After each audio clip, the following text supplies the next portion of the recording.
CNBC TV18 and CNBC Awaaz present The REIT Connect in partnership with IRA.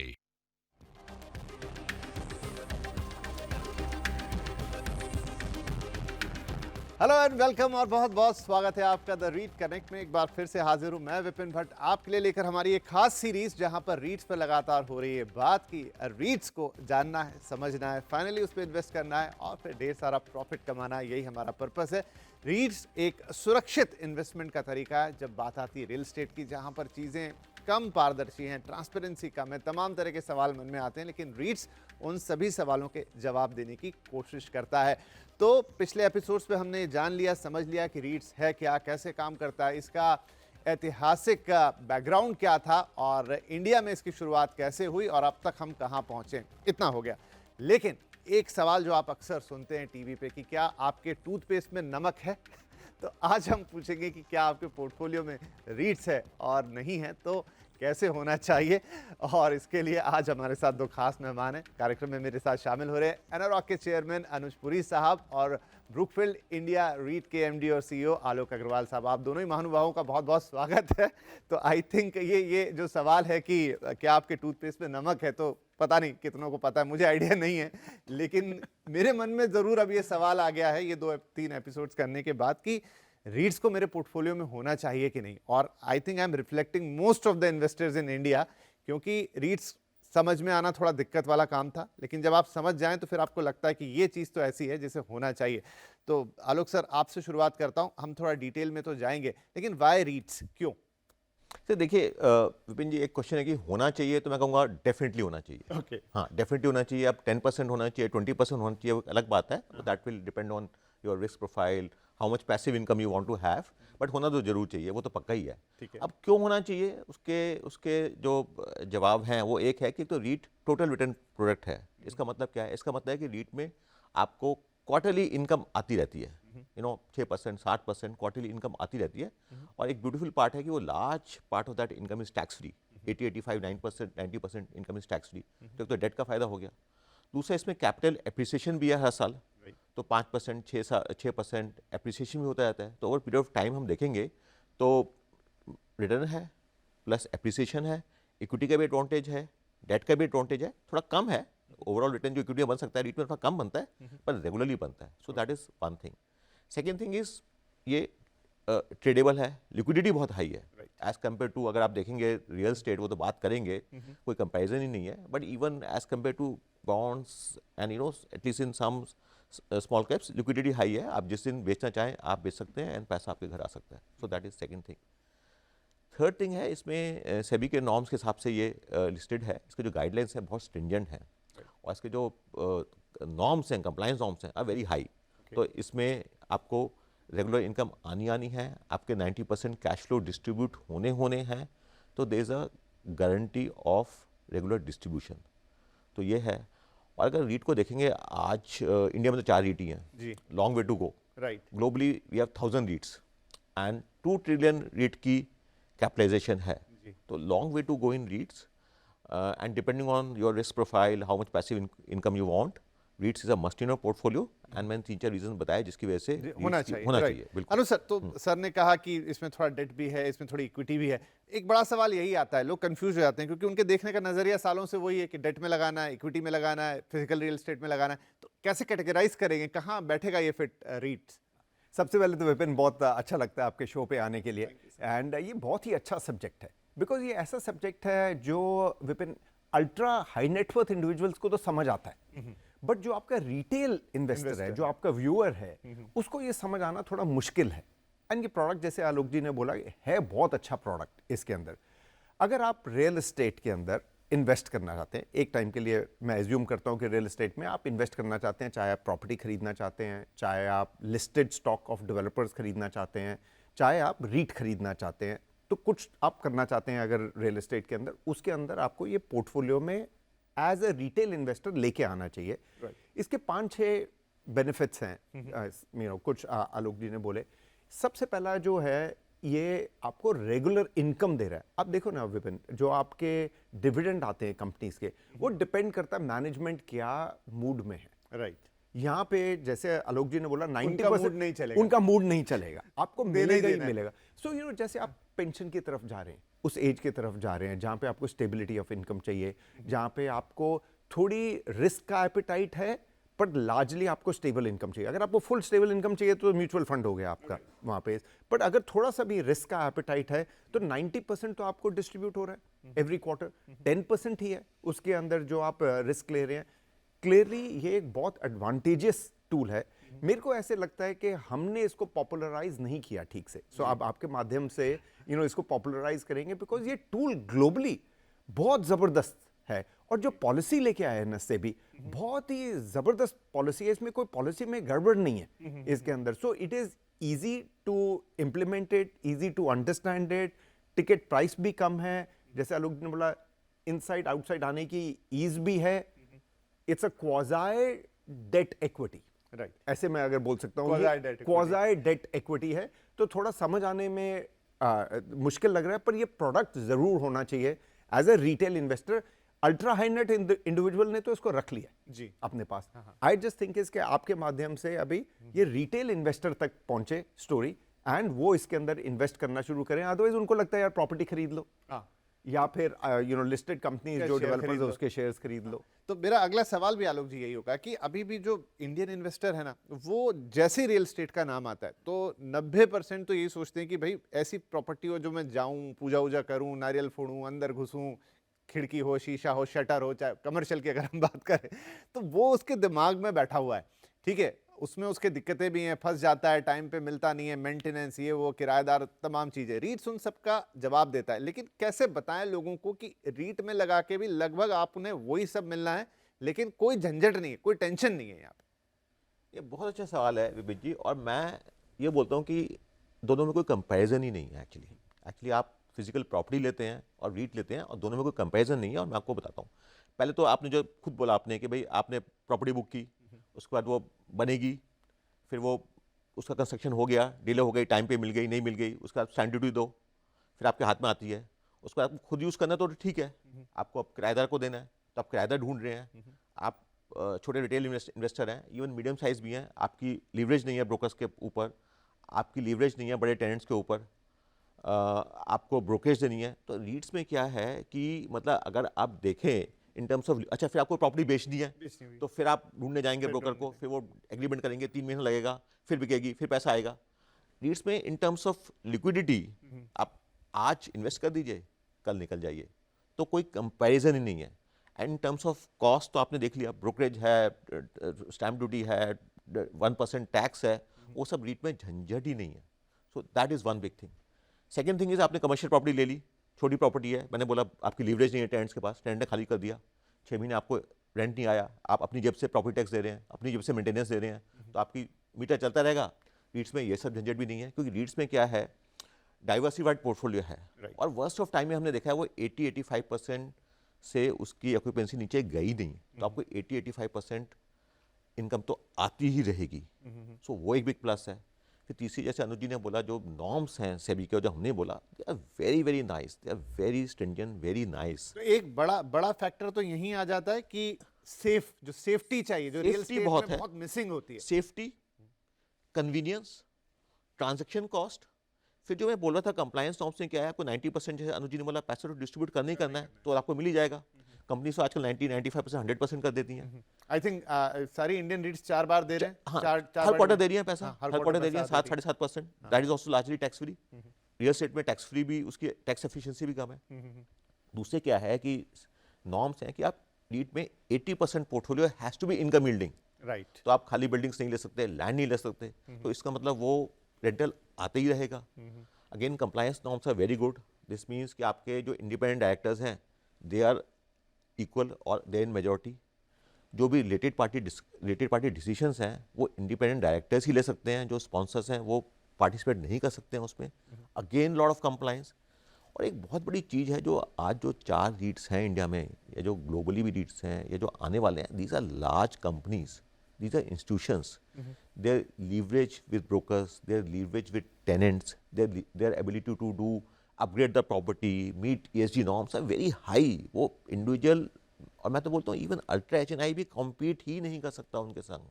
तो आप देखिए आपको 3% fees में इंडिया की बड़ी से बड़ी कंपनी आपके लिए प्रॉपर्टी मैनेज कर रही है, राइट, और एक से एक प्लेसेस पे। एक से एक प्लेसेस पे। आप खुद करने बैठेंगे तो आप कर भी नहीं सकते, आप कितना पैसा लगा दीजिए। राइट राइट, मैं पिछले किसी शो में उदाहरण ही दे रहा था कि बीकेसी में प्रॉपर्टी लेने का मन है तो वो तो शायद मैं कभी सपने में नहीं सोच सकता, लेकिन रीट्स के थ्रू आ सकती है। रीट्स के थ्रू आ भी सकती है और बड़ी से बड़ी कंपनी आपके लिए प्रॉपर्टी मैनेज करेगी, right right, you know, at what very limited fee. जी। सो आई थिंक कोई कंपैरिजन नहीं है। आई थिंक विद टाइम मुझे लगता है लोग फिजिकल प्रॉपर्टी रहना है मकान में, ठीक है, ऑफिस ओन करना है, ठीक है, otherwise REITs is a way to go for retail investors, for institutions, for mutual funds, for ultra HNIs. This मैं ऐसा समझता हूँ जी। नहीं नहीं अनुज सर, यहाँ एक सवाल मेरे मन में आ रहा है कि रीट्स अच्छा है, ये तो समझ में आ रहा है। फॉर एग्जाम्पल अभी 4 रीट्स हैं, सर कह रहे हैं ये शुरुआत है इंडिया के लिए, सिर्फ अभी बहुत बड़ा रास्ता बाकी है। हमने देखा एक बहुत अच्छा एग्जाम्पल तो नहीं कहूँगा बिटकॉइन का या कोई भी एसेट क्लास, अर्ली मूवर्स को हमेशा एडवांटेज मिलती है। जो जल्दी उसमें उतर गया वो बाद में लगता है इतने पे पहुंच गया, उतने पे पहुंच गया। क्या ये मौका है, जब अभी ज्यादा लोग नहीं है रीट्स के अंदर एज एन इन्वेस्टर, जानते भी नहीं है, लेकिन जो अर्ली मूव करेंगे उनको एडवांटेज आएगी? सो आई आंसर दैट। एक मैं आलोक से थोड़ा डिसएग्री करता हूँ एक पॉइंट के ऊपर। मेरे को लगता है Alok on the high net worth individual ना, वो दोनों चीज करेंगे, वो रीट भी करेंगे Fair point. और अपनी प्रॉपर्टी भी रखेंगे, बिकॉज विपिन उनके पास वे विद ऑल है। They are smaller a lot but they have that ability to be able to services. तो यू नो 500,000 करोड़ का रीट में भी डालेंगे एंड 500,000 करोड़ की प्रॉपर्टी भी ले लेंगे।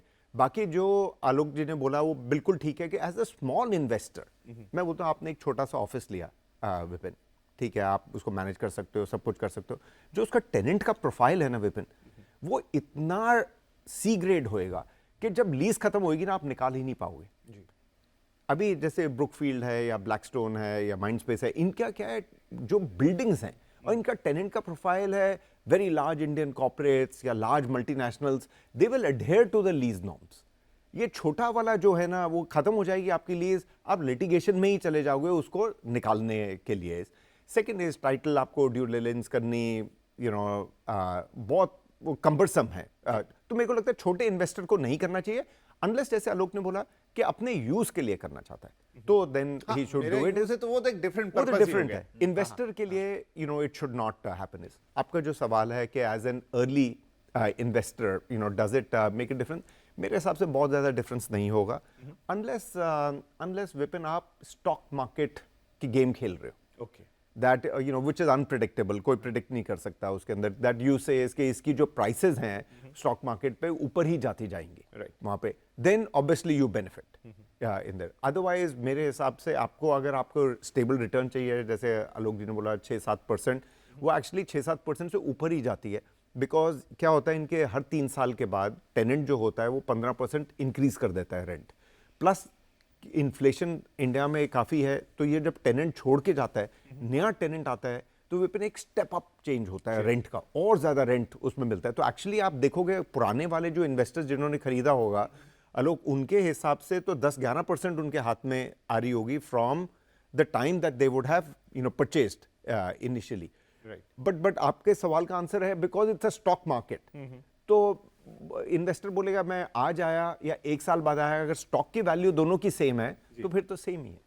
ठीक है, चलिए, एक बढ़िया इंसाइट हमें यहाँ पे मिला। एक छोटा ब्रेक लेंगे, लेकिन ब्रेक के उस पार कुछ और अहम बातें हैं। अब स्टॉक्स में कई बार आप सुनते हैं शॉर्ट टर्म, लॉन्ग टर्म, रीट्स के लिए भी क्या वैसा बिहेवियर है, या एक बार रीट्स खरीदें तो फिर लंबे वक्त तक के लिए रखें, और बाकी चाहे गवर्नमेंट सिक्योरिटीज़ हो, गोल्ड हो, उनके मुकाबले अब तक रिटर्न्स कैसे रहे, आलोक जी से हम थोड़ा पूछेंगे, तो आपको थोड़ा और इंटरेस्ट आएगा कि भाई यहाँ तो काफ़ी सेफ और अच्छे रिटर्न्स हैं इन टर्म्स ऑफ मनी, सीधे डायरेक्टली जो आपको मिल रही है। तो वो 2-3 सवाल जो अहम है रीट्स के लिए, इस छोटे से ब्रेक के बाद।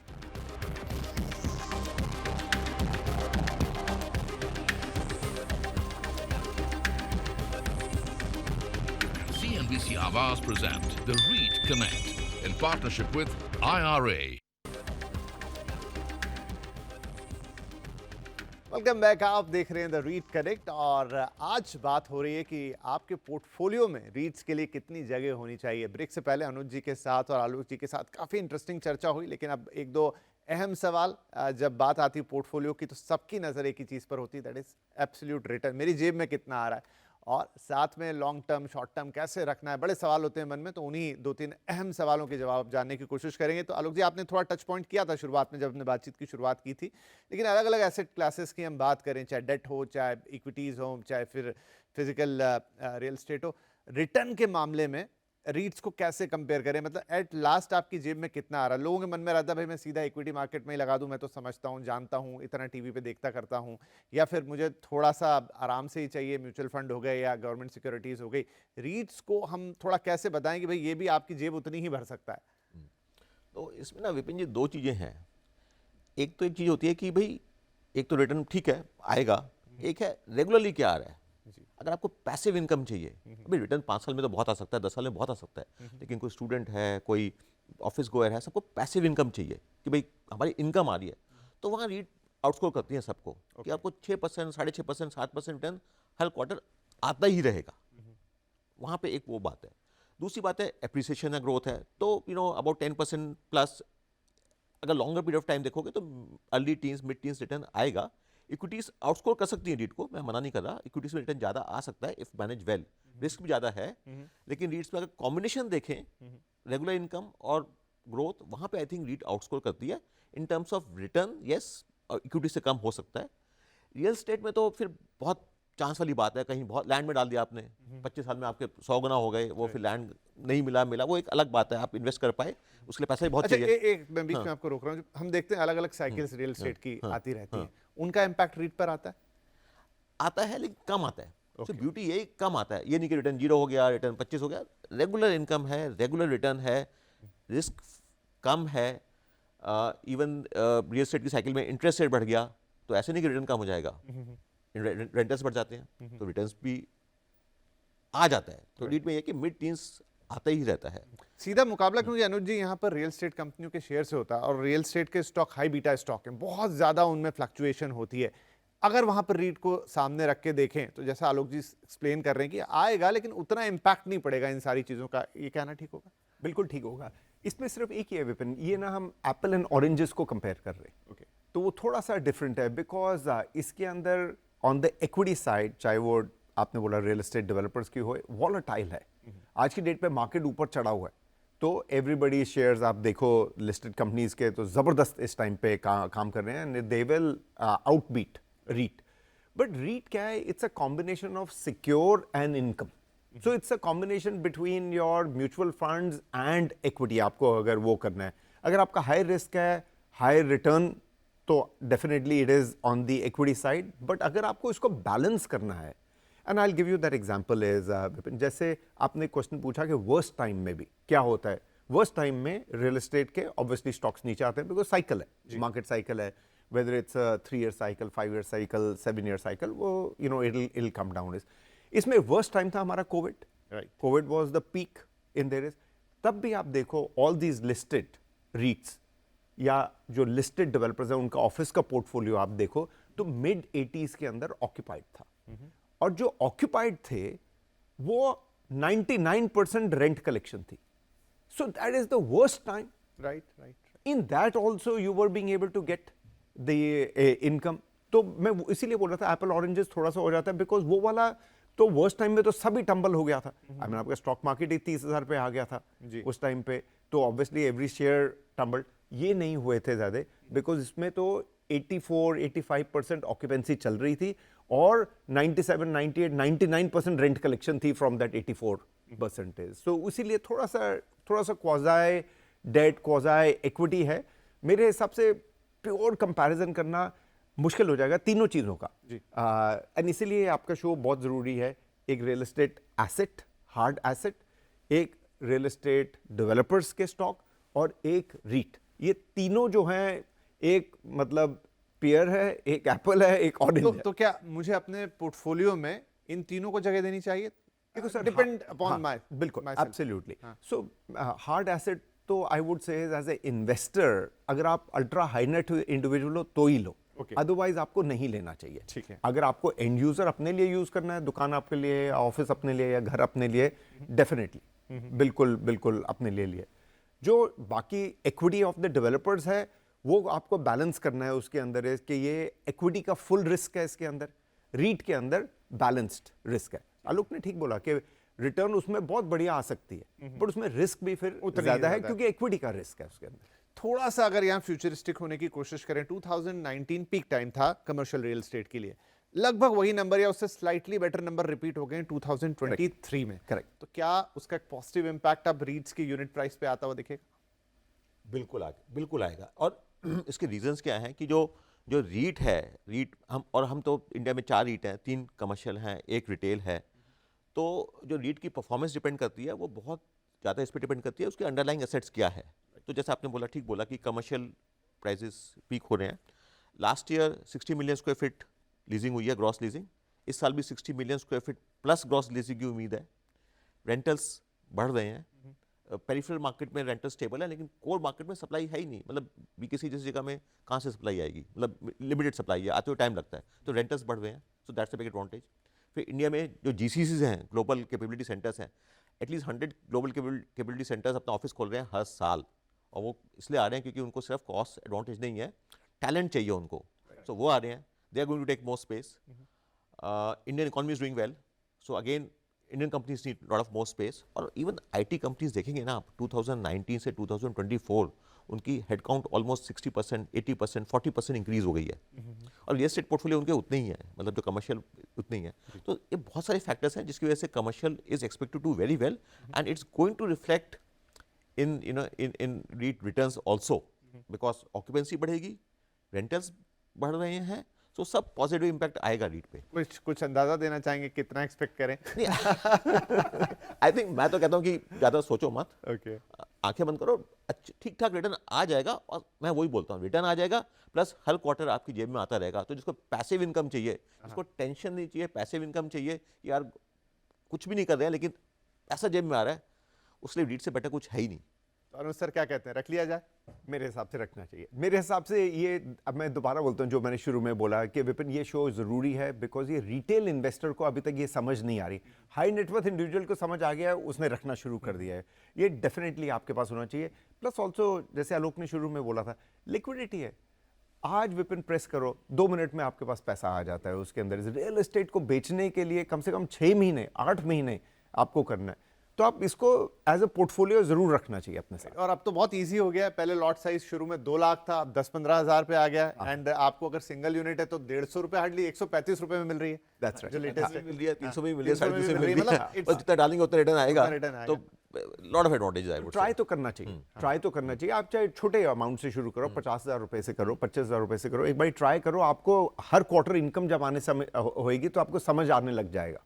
राइट, तो ट्राई करना चाहिए और आपके पोर्टफोलियो में रीट्स के लिए अब जगह बननी चाहिए। तो शुरुआत जहां से हमने की थी कि क्या मेरे पोर्टफोलियो में रीट होना चाहिए, तो हमारे दोनों एक्सपर्ट का कहना है कि हाँ जी होना तो चाहिए। तो शुरू कीजिए, ट्राई कीजिए, एंड एज गुड एज मैंने कहा 100-125 रुपए, 150 रुपए में आपको एक रीट मिल रहा है, एक यूनिट मिल रही है, तो क्या ही जाता है, इतना तो हम बाहर चाय पानी में उड़ा देते हैं। और कोई शेयर खरीदने की जगह आज रीट खरीद के देखा जाए, और आगे चलते समय इसके एडवांटेजेस हमको समझ में आएंगे। तो आई होप कि आज की भी बातचीत हमारी काफ़ी फ्रूटफुल रही है, जहां पर हम अपने निवेशकों को, दर्शकों को ले जाना चाहते हैं, थोड़ा एक कदम और आगे बढ़ गए। So thank you very much आप दोनों का, और बातचीत भी काफ़ी इंटरेस्टिंग रही है। और आई थिंक अब रीट्स में थोड़ा और इंटरेस्ट लोगों का यहाँ से जगना शुरू होगा। आप दर्शकों का भी शुक्रिया, आप हमारी ये सीरीज देख रहे हैं, लेकिन अभी कुछ और एपिसोड्स बाकी हैं जहां पर रीट्स में थोड़ा और अंदर जाएंगे। टैक्सेशन को लेकर बहुत सवाल रहते हैं मन में, उसके भी जवाब होंगे, और साथ में यहां से चलते हुए, तो शुरुआत जैसा हमने कहा, आगे चलते हुए आपके लिए क्या क्या मौके बनेंगे, अगर अभी से पता चलेगा तो आपके लिए पैसा कमाने का भी अच्छा मौका आएगा। बहुत शुक्रिया इस कार्यक्रम में शामिल होने के लिए। टेक केयर, नमस्कार।